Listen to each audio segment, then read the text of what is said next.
সালাম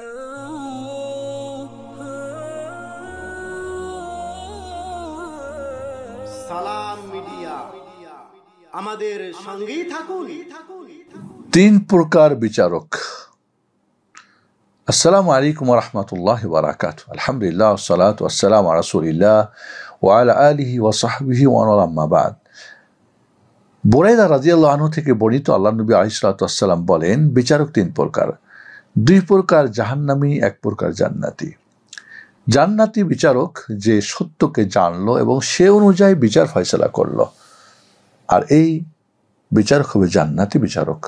কারণ বিচার ফয়সালা করা এটা বড় একটা দায়িত্ববানের কাজ, এবং এখানে একটা মানুষের হকুল ইবাদের সম্পর্ক রয়েছে। অতএব এটা অত্যন্ত গুরুত্বপূর্ণ একটা পোস্ট এবং জায়গা। শরীয়তে এই জায়গাটার মূল্য অনেক ঊর্ধ্বে।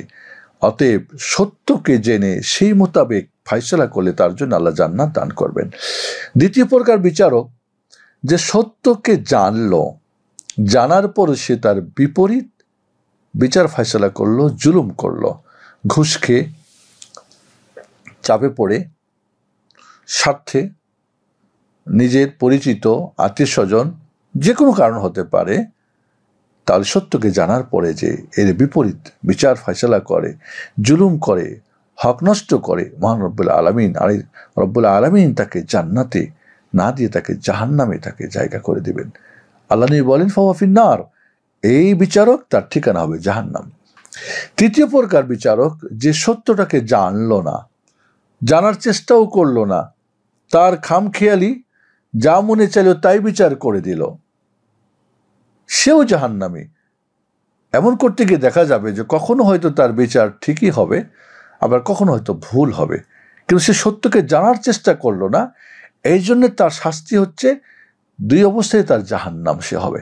কারণ দেখা যাবে বেশিরভাগ ফয়সালাতে গিয়ে সে কি করবে? অবিচার করবে, অন্যায় করবে, জুলুম করবে, যার ফলে হক নষ্ট করবে, আর এই জায়গাটার সম্মানকে সে নষ্ট করবে। এই জন্য এমন বিচারকদেরকে আল্লাহ জাহান্নামে দিবেন। তাহলে তিন প্রকার বিচারকের এক প্রকার যাবে জান্নাতে, আর দুই প্রকার যাবে জাহান্নামে। এই জন্য সাবধান। সেই বিচারটা সরকারি পর্যায়ের বিচারক হোক, কোর্ট কাচারিতে হোক, এটা পারিবারিক পর্যায়ে হোক, সেটা সামাজিক পর্যায়ে হোক, আর সব জায়গাতে দেখা যায় টাকা খেয়ে, ঘুষ খেয়ে,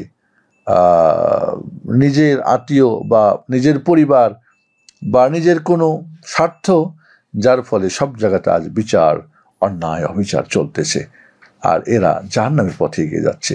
আল্লাহ সুবহানাহু ওয়া তাআলা এই জাহান্নামী বিচারক দিক থেকে আমাদের সমাজকে, দেশকে আল্লাহ মুক্ত করুন, এবং সত্যিকারের জান্নাতি বিচারক যারা, তাদেরকে তুমি আমাদের দেশে তুমি তাদের নিয়োগ করার ব্যবস্থা করো। আসসালামু আলাইকুম ওয়া রাহমাতুল্লাহি ওয়া বারাকাতুহু।